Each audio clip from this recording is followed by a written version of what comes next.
Hey, what's up, you guys? This is Movie Critic Rob here with the Movie Channel, and today we are talking about Stephen King's book that has just come out as a movie. I'm talking about, of course, The Dark Tower, starring Matthew McConaughey and Idris Elba, along with a few other characters in there in this, what many consider to be, and I think King does as well, his magnum opus now is being translated into a movie. I really like The Dark Tower. Let me just get that out of the way. I know a lot of people have said that it's kind of lackluster and really doesn't, in the midst of, you know, the blockbuster bombardment that we currently experience, it really doesn't hold up, but I beg to differ. It's really good. So let's talk about it. Before we do that, a little bit of house cleaning. I got 35 subscribers, so whoever you are that just joined the group, I don't know, can't see you on the list, but I know you're there. Awesome. Thank you guys for getting us to 35 subscribers. And also, one little tidbit, we were kind of having troubles with YouTube. Everything got sorted out, so thank you to you guys that called YouTube and got it straightened it out for me. You rock, you're awesome, and YouTube, no hard feelings.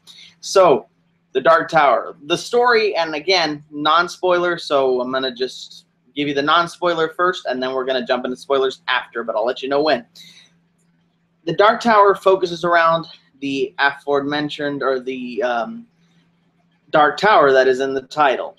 And the whole fate of the really multiverse, because there's a universe, but there's a lot of worlds, rests on this Dark Tower staying up.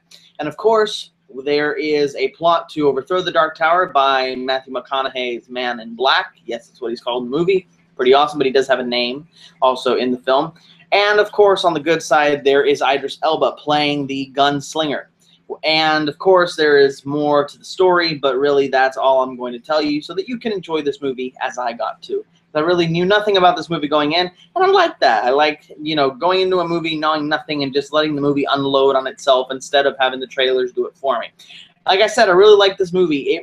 A lot of people have said that this movie is epic on a budget, and I could kind of agree with them, but I choose not to, on the fact that if you can do epic and it look epic and you never second guess the amount that they were given to make the movie and they really got the most out of their money, I can't criticize you.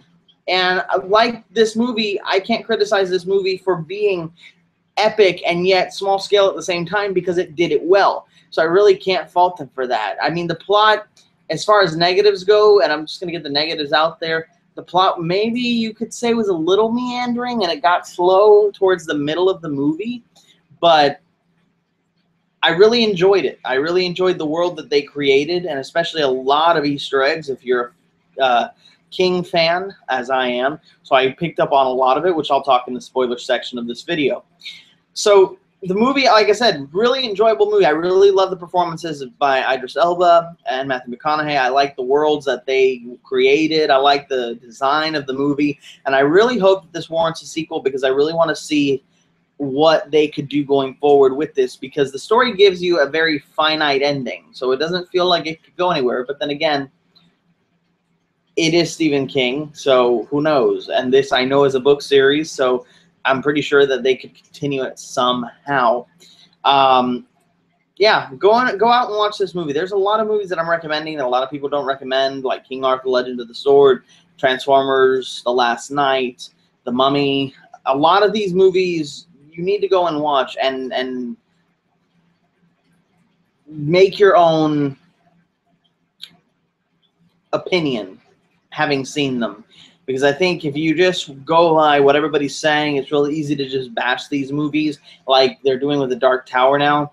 And I think if you just take their word for it and not go see it yourself, you're robbing yourself of what could be a really good experience, like I had with Dark Tower, like I had with Transformers, like I had with The Mummy, and like I had with Legend of the Sword. So go out and, like I always say, form your own opinion.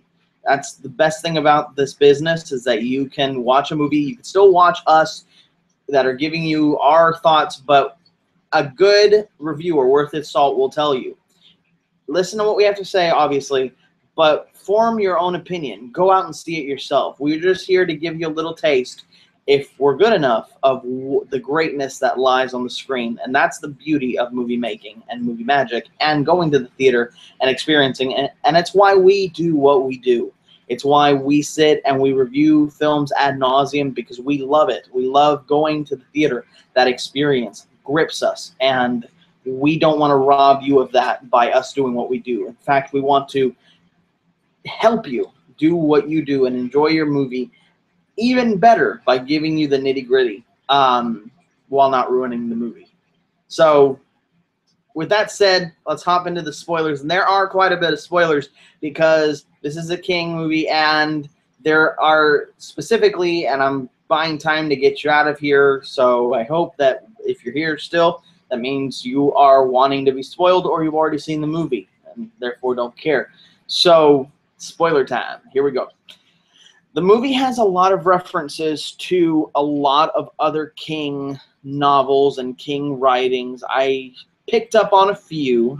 Some are more overt than others. Specifically, the kid in the movie, Chamberlain is his last name, has the shine of The Shining that Tony and Danny had in The Shining, and they don't, you know, it's part of the plot, and so do some other kids, and actually some adults have it too, which was really nice to see, you know, that expansion of the shine in the Dark Tower. We also saw I also saw a reference to 1408, which was one of the codes of the portals to travel back to New York.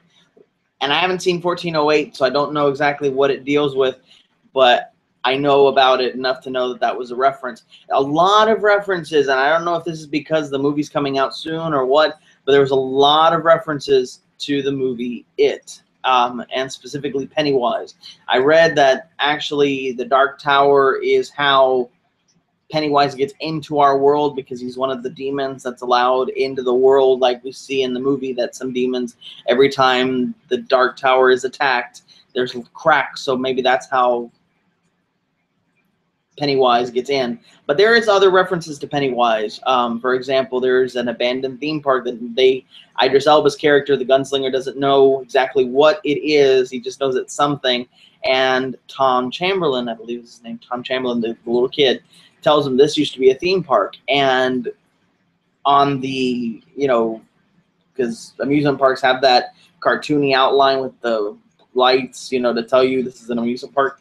I think if I read it correctly, the name of the circus or the amusement park was Pennywise's amusement park, which I was like, oh my gosh, yes, yes, yes. I'm really excited for it. If you haven't already caught that by now, but I really don't remember hearing any other references to any other of his works. I just remember that one to 1408 and those couple of references to the Shining. Oh, one more for The Shining. Right at the beginning of the movie, and I forgot to mention this. Right at the beginning of the movie, there is a office that we get to visit, and I'm trying to keep it under wraps, even though we're in spoiler mode. But on the desk of one of the characters is a picture of the Overlook Hotel, which when I saw it, I was like, oh yes, yes. So that was pretty cool. It really, like I said, there weren't any more references that I saw. Maybe other more diehard King fans will see more than I did, and if so, drop it down in the comments. I really want to hear what you saw that I didn't. Maybe I'll go see it again and try to catch it. That's really all I have to say. The movie was really, really good, and I really want you to go out and see it. Drop down what you thought. If you've already seen the movie, drop down what you thought in the comments. I really want to hear what you thought about the movie, and to see if you really want them to make a sequel. I haven't read the Dark Tower series. I really want to now, having seen the movie. So drop it down in the comments. Like, share, and subscribe. And now I'm going to close this up like I do all the time by saying this is Movie Critic Rob with the Movie Channel, and as always now, I'm signing off.